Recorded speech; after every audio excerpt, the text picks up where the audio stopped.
This is going to hurt you. It's the equivalent of somebody who works in an asbestos factory, back in the 40s for 10 years. It may not kill you next year, but in the next 5 to 10 years, statistically, you're dead. You're going to die of emphysema or cancer. You're dead, okay? The country is dead. It's dead already. We bled out. It's over. They savaged the hell out of us, and you just now woke up to it when it's too late. Now, we can do some things to salvage some things and rebuild. The engine of liberty is unstoppable. We can raise this sucker from the dead, but you've got to admit it's dead first before there's any hope of resurrection of the republic or freedom worldwide. Okay, you've got to admit death by 1,000 cuts, 1.5 quadrillion, and the economists we have on debate whether it's 500 trillion or 1,500 trillion, but it's well over 500 trillion. Some estimates are 1.5 quadrillion of fake made-up derivatives by the counterfeiting central banks as an economic weapon to totally take over society. Now, that is hundreds and hundreds and hundreds, conservatively, some estimates are thousands, of times more wealth than there really is in the world. That'd be like if Bernie Madoff, instead of making up $200 billion in fake money, if he made up Gulag or Google or Infinity. Yeah, Google's a word, Gulag's a word, not just a place in Russia where they keep you in a camp. It's I forget, what, thousands of zeros or something with a one in front of it. The point is, once you're making tens of trillions of made-up currency up, why not go to the limit? So we're dead already. It's like Star Trek Wrath of Khan when Shatner goes down and, they keep him from going into the radiation chamber and they explain he's dead already. It's dead already. And don't worry, for you yuppies out there that are self-hating, it's probably going to completely collapse. We probably won't be able to fix it, so you'll get to have your way and be little socialist, and your kids can wear black uniforms and rob all of us that produce, and you'll have all your petty power. But for most of you out there, just continue enjoying your football and your baseball and laughing at people like me because, this is what you want, this is what you get. But, I mean, to be more serious, folks, we can avert this.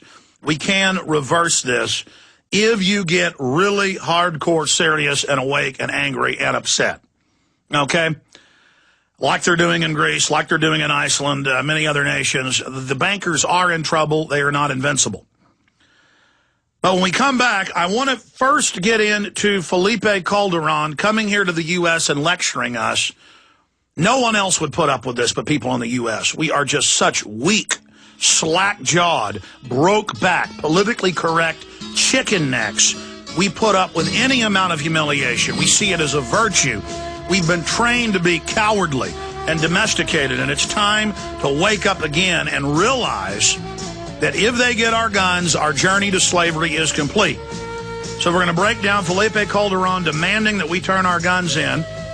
Then we're going to get into the political realignment that's happened and a lot more. Coming up, the national campaign to demonize Rand Paul, the disinformation behind that and why it's going to blow up in the controllers' pathetic faces. But first, I want to get into Felipe Calderon. Now, if you go back to the time he was elected, 3 years ago, clearly he wasn't elected. He's a globalist stooge. And at the time, we predicted that there was going to be a giant war breaking out in Mexico and that the already horrible drug violence was going to accelerate because our inside sources, like Cela Castillo and others, DEA agents, said that Los Zetas was actually a paramilitary front for the Mexican military and the U.S. and the CIA, and that it was going to be waging war against cartels that weren't laundering their money through U.S. banks.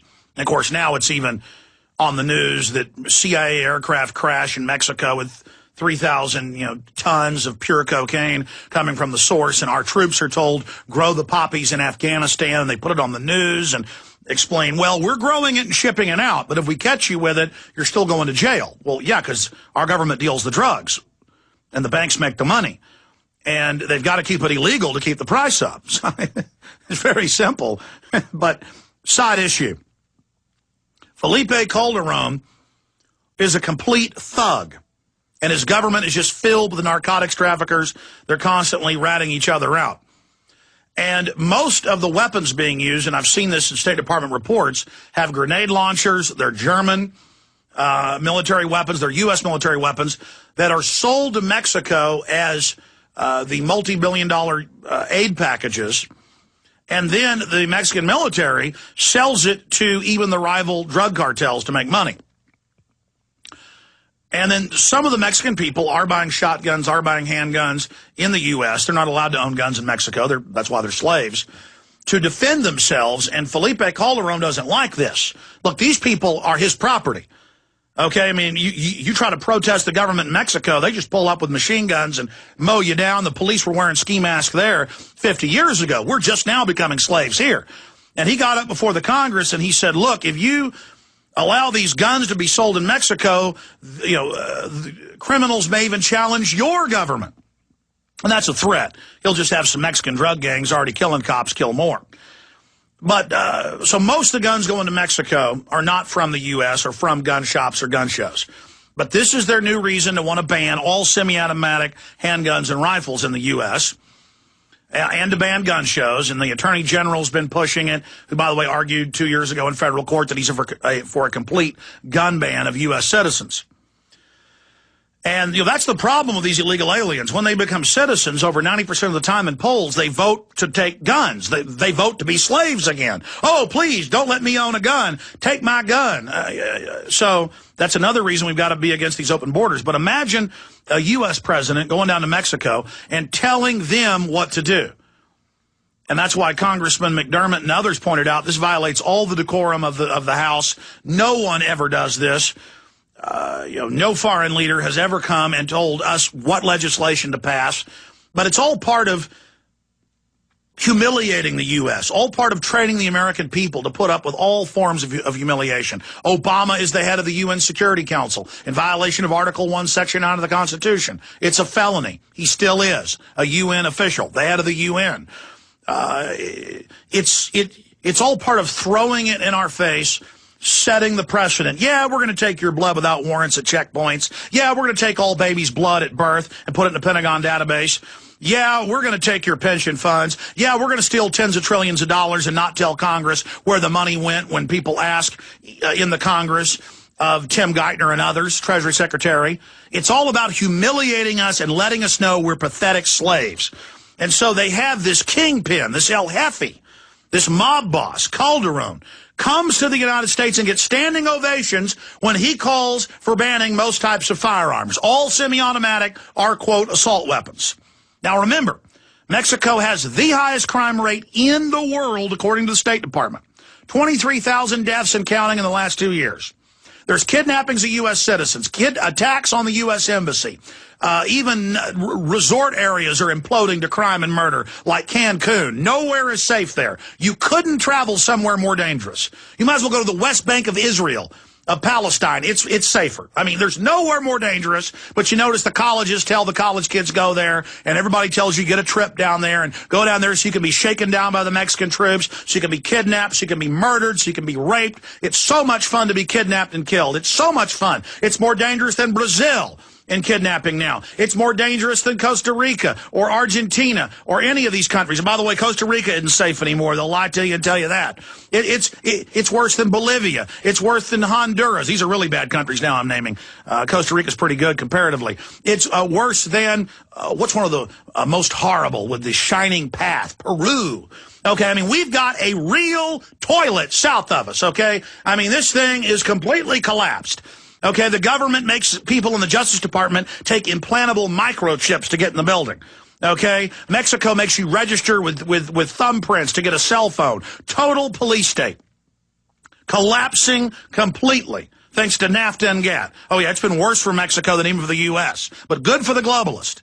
So it's totally collapsing now, and meanwhile, Chicago and New York have exploding crime rates, and Mayor Daley, the son of the most famous mob boss in U.S. history, said comments at a press conference that I can't even repeat. Somebody pointed out, sir, you have the most draconian gun laws in the country, and you have the highest crime rate.